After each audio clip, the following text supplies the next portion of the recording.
Tonight, I am going to continue on the book, The Practice of Lojong by Tralek Rinpoche, and I'm starting on page 26 of his book, at least my edition of his book. It is titled The Actual Practice, the Cultivation of Bodhicitta.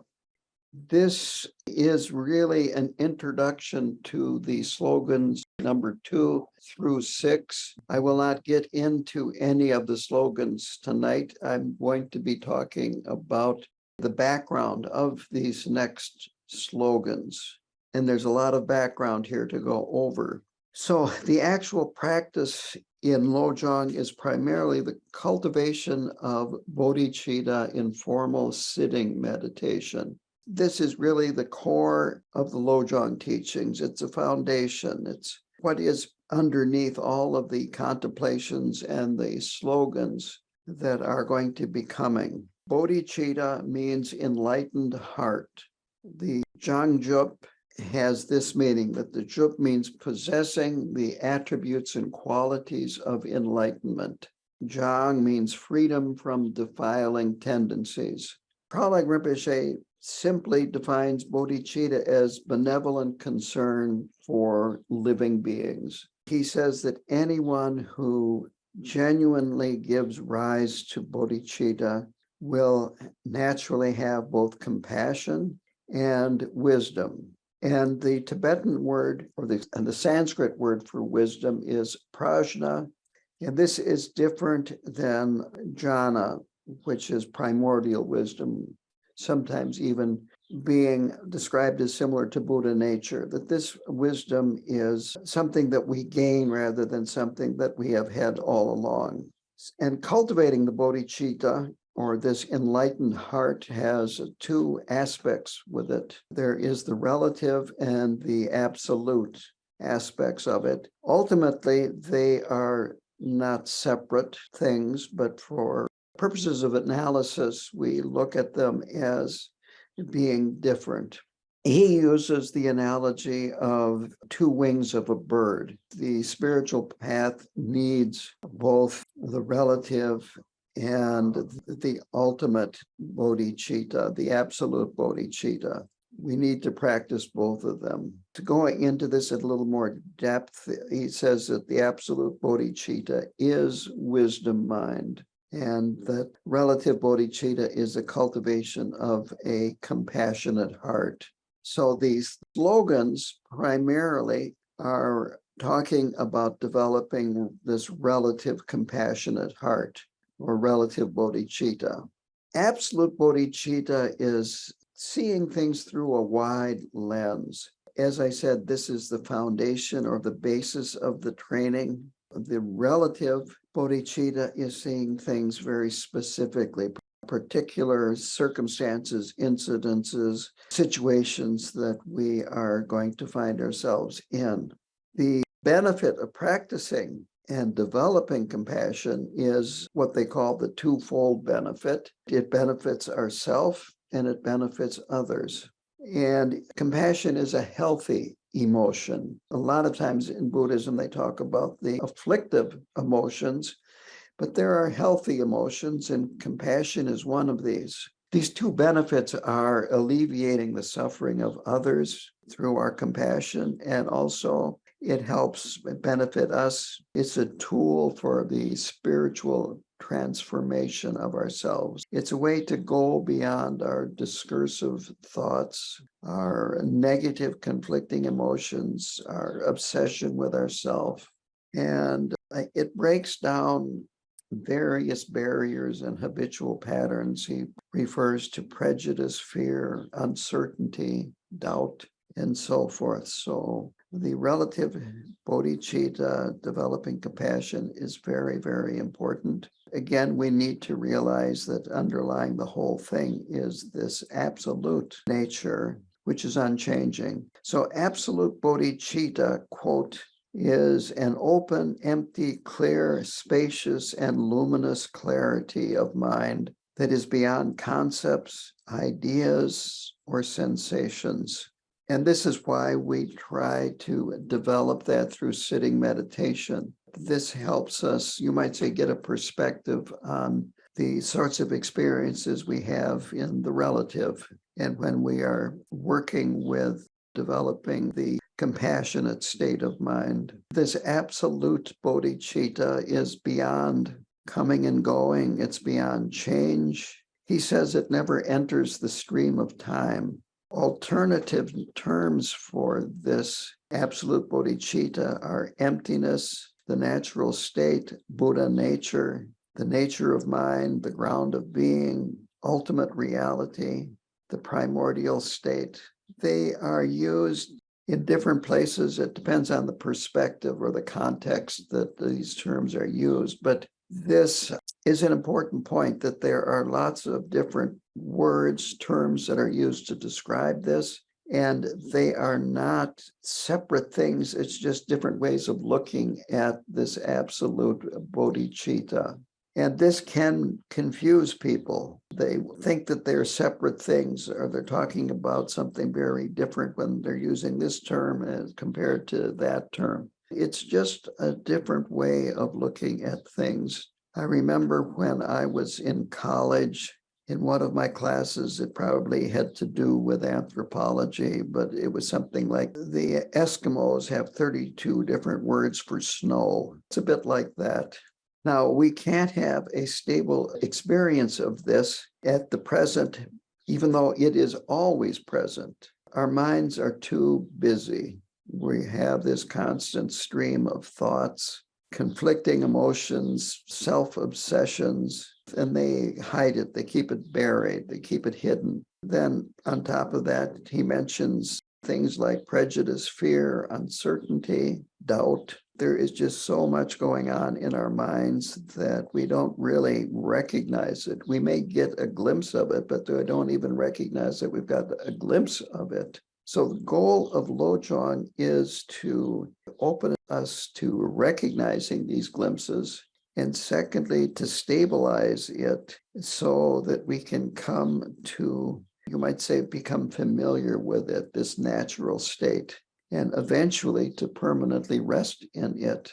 And it is the practice of compassion that leads to realizing this wisdom mind. This is again, the goal of Lojong practice. It helps remove the veils of the conflicting emotions and monkey mind is a term that is used frequently, because these things create obstacles to realizing this absolute bodhicitta. The realizing of this innate wakefulness in absolute bodhicitta will also help with understanding relative bodhicitta.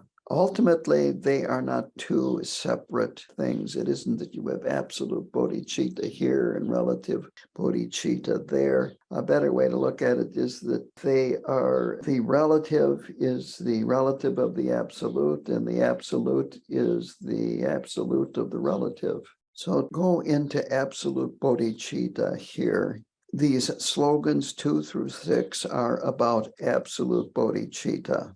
As I said, we're now talking about an introduction to exactly what absolute bodhicitta is and how to experience it. Very simply, we need to temporarily rest in this natural state that is always present, but we've been unable to make a connection with and recognize. We need to rest in it by practicing tranquility meditation, or shamatha. This is why when we do Tonglen, we do shamatha meditation first. It helps calm our mind down, and it helps our mind remain a little more stable when we do the relative bodhicitta practice of Tonglen. Tonglen can agitate the mind and cause more thoughts to be generated than if we were just going about our daily lives. So we really have to be able to calm our minds down before we can use Tonglen in an effective way. So the meditation practice of using the breath as an object of meditation then can help us experience this open, free, spacious, luminous mind, even again, if it's just a little bit. Now, Tralai Rinpoche talks at this point about the Kagyu lineage and the way they teach this. compared to some of the other lineages in terms of this discussion of absolute bodhicitta. The Kagyus talk about it more of an experience and less as a concept like emptiness, which the Galupas would use. So using emptiness to describe it, that objectifies and solidifies this absolute bodhicitta. And if we call it absolute bodhicitta, the experience of absolute bodhicitta, then it leaves it more open. There's less conceptualization. It's more subjective and experiential. Resting in the natural state means that the mind should have mental spaciousness. It should have a luminous clarity and a stability. These are three qualities that we need to understand at least a little bit. So the idea of luminous is it's active. There's a difference between the moon and the sun. The moon is a reflection of the light that the sun creates. So the luminous has this quality of being active. The mind is active. It's not reflective. The spaciousness is you feel a lot of room. It's the opposite of claustrophobia, where you feel cramped and you feel that you have no room to move around. With this mental spaciousness, there's lots of room to move around. There's lots of space, lots of directions to go in. Very, very open.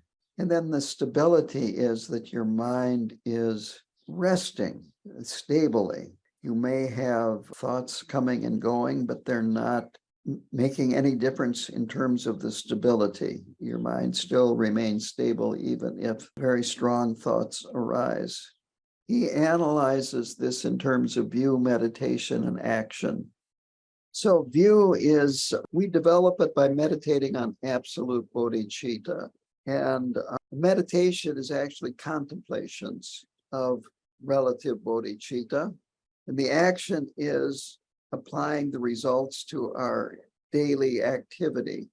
So resting in this state where we have these three qualities that I mentioned of this luminous quality, the clarity, and the stability, resting in those three qualities is actually having a temporary realization of absolute bodhicitta.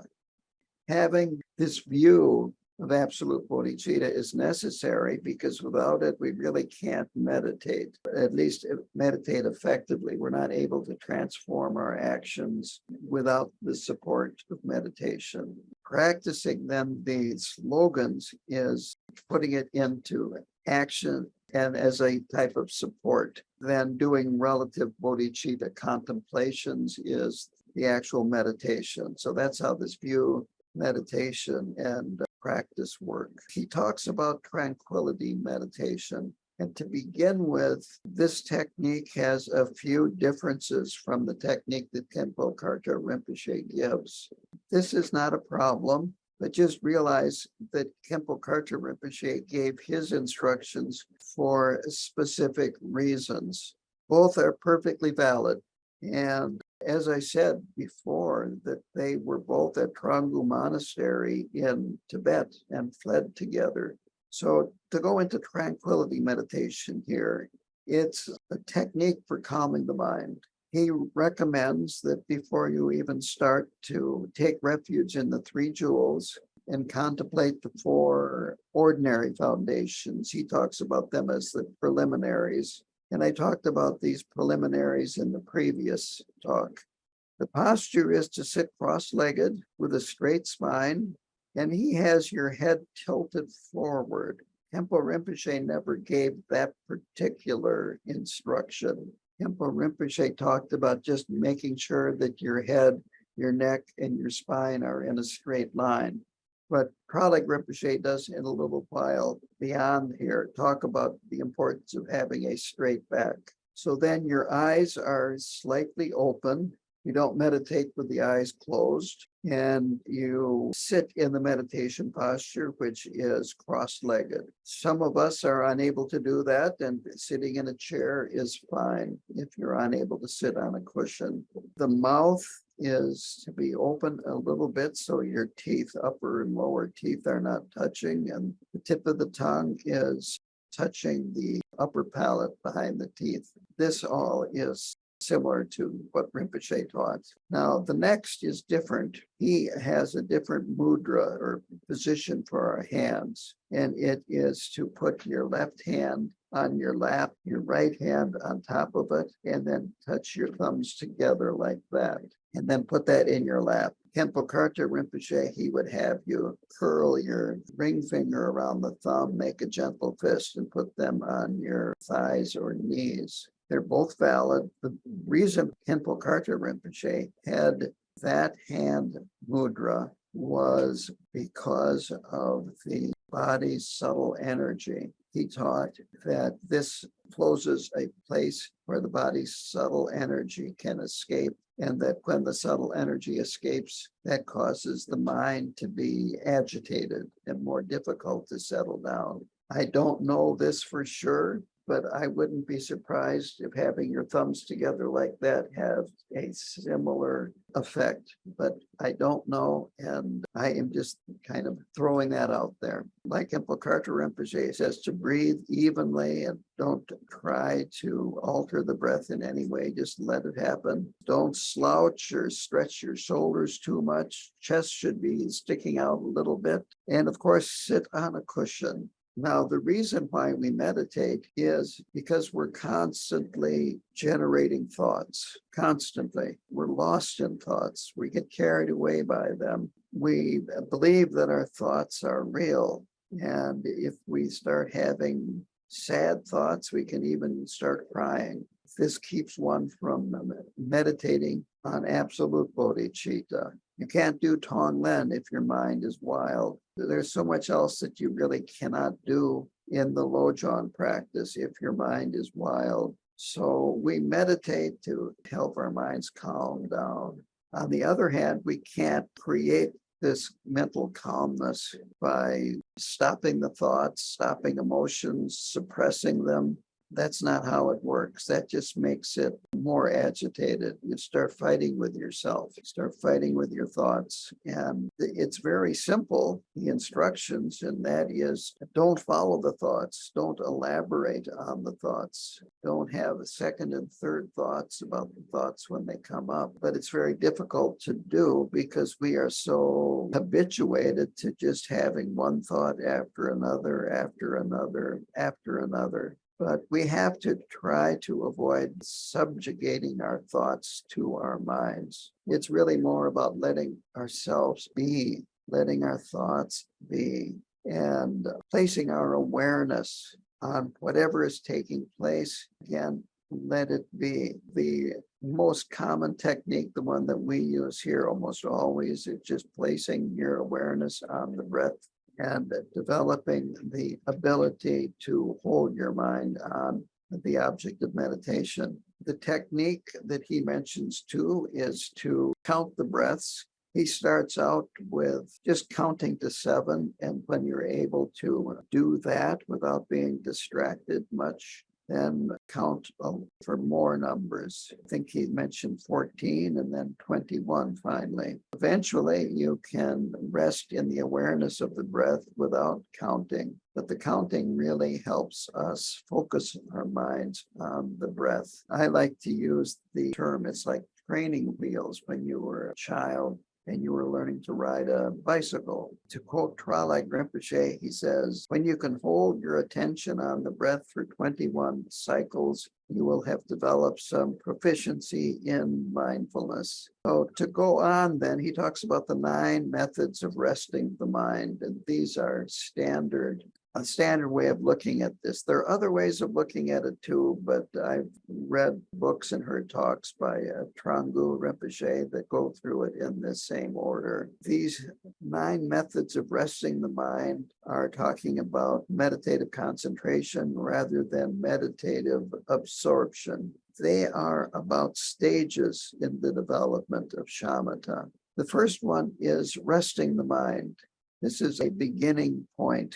Our minds are agitated. There may be drowsiness or stupor, but there are moments where the mind is not in a constant state of agitation. There are gaps. There is an experience of calm, even if it's just a very, very short duration. There's a moment, a glimpse of not getting swept away by our thoughts. The second is continuous resting. What has changed here is that very short period of calmness has extended. Again, it isn't that this becomes, you might say, a permanent characteristic of your meditation, but you do have these experiences where the meditation calmness lasts a little bit longer. You become distracted, but you recognize that you're distracted and you return to the breath. In the first state, you recognize the agitation and the distraction only after the fact, and then you come back. Here, you recognize it much more quickly. And that's how you can prolong this state of mindfulness and awareness. The third is patch-like resting. And this is a patch like you would put on a piece of clothing that has a hole in it for a worn spot. Here, when the agitation arises, you maintain your mindfulness and awareness. The very act of recognizing that you are having these thoughts, it's enough to bring you back to the tranquil state, to keep you from following the emotions and the thoughts and the moods that are arising in your mind. He talks about stupor as being similar to sleepiness. Sleepiness can be a form of stupor. What happens is you recognize that you are kind of leaning in this direction and you come back. You recognize you're being distracted and you come back over and over again. The next is close placement. Here, you're no longer being agitated by your discursive thoughts. It's much easier to return to following the breath. The agitation is subsiding gradually. And this is an important point. Gradually, it isn't like all of a sudden everything is different. And from one session to another, it might be one session feels like you're really improving, and another session after that might feel like you're going the other direction. Don't get too concerned with all of these temporary experiences. Where are you going in the long run? What is the trend? So here the agitation is subsiding. Boredom and apathy do enter the picture here, and that can be an obstacle to progress.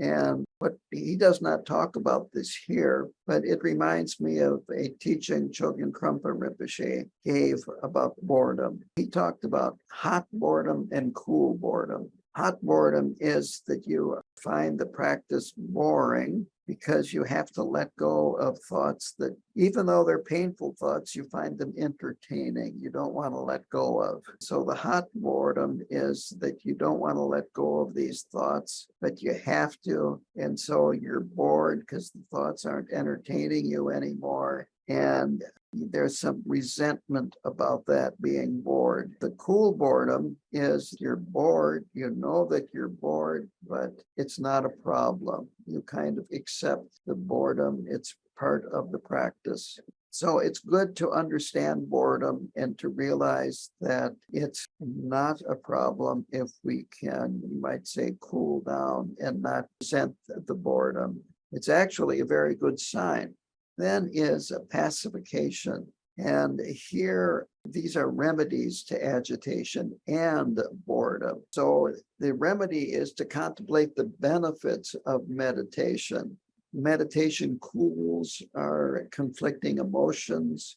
It allows us to see this soap opera that's going on in our heads and not buy into it. It lets us see what's going on a little more clearly. And that really can help remove any kind of hostility that we have to being bored, and can also help us let go of agitation. Another thing to do is to consider the harm that results from avoiding it, that contemplate and analyze our emotions, our character traits, our spiritual goals, and then examine what happens when you don't meditate, what happens to your emotions, your mental state, and so forth. The next one is subjugation. This is number 6. And we arrive at this stage by focusing on our negative thoughts and emotions as the object of meditation, as opposed to the breath, that you recall an incident where you're angry and then you examine it. You see how it affected other people and how it affected you. This can be very powerful to see what the effect is of various emotions, moods, and you might say chains of thought. Tralek Rinpoche talks about that we should think about, in his words, quote, sheer volume of our discursive thoughts and how they're really totally useless. Again, it's a soap opera and it's reruns of a soap opera. And unfortunately, they leave karmic imprints that affect us. It's amazing how many times we can think that by changing our situation, exterior situation, that the interior situation will change. I got an email from a man that I haven't seen for decades, but he knows I'm a monk and he at one time practiced Buddhism. And it was to pray for his girlfriend who died from a drug overdose. And he also in the email mentioned that his previous girlfriend was an alcoholic. I'm not sure what his previous girlfriend was like, but that's what I'm talking about. You change the channel and you're still in the same soap opera. We all can experience that kind of a situation. Just think about and examine our own minds and how we tend to go certain places, value certain things, and how somehow or another we seem to always end up in the same place. This thought just came to mind. One time I was walking in the woods. I didn't have a compass. It was cloudy. I couldn't tell which was north, which was south. And I was surprised how quickly I started circling in the woods and coming back to the same place. I guess I would say it's kind of similar to that with our conflicting emotions and our confusion. So if we do get to this level of shamatha, we can start seeing this kind of behavior more clearly. And the more clearly we can see it and observe it, the easier it is for us to apply remedies, counteract it, and so forth. Again, my favorite Chinese fortune cookie fortune was to see your drama is to be liberated from it. So this is at the point of where we're actually seeing our drama. Number 7 is thorough subjugation. At this point, our mindfulness is so strong that naturally awareness arises, that awareness is not something that we might say cause to arise, that it naturally arises from mindfulness. At this point, with this thorough subjugation, that the distracted mind is subjugated. We don't have to be, in his words, preoccupied with mindfulness. It is becoming internalized and just happens. And we can rest in the natural state for a certain period of time. Number 8 is one-pointed concentration. By practicing mindfulness and awareness and not wavering in our resolve to practice, then we develop the ability to stay focused and overwhelmed by the discursive thoughts or by the discursive thoughts around the emotions that keep coming up over and over again.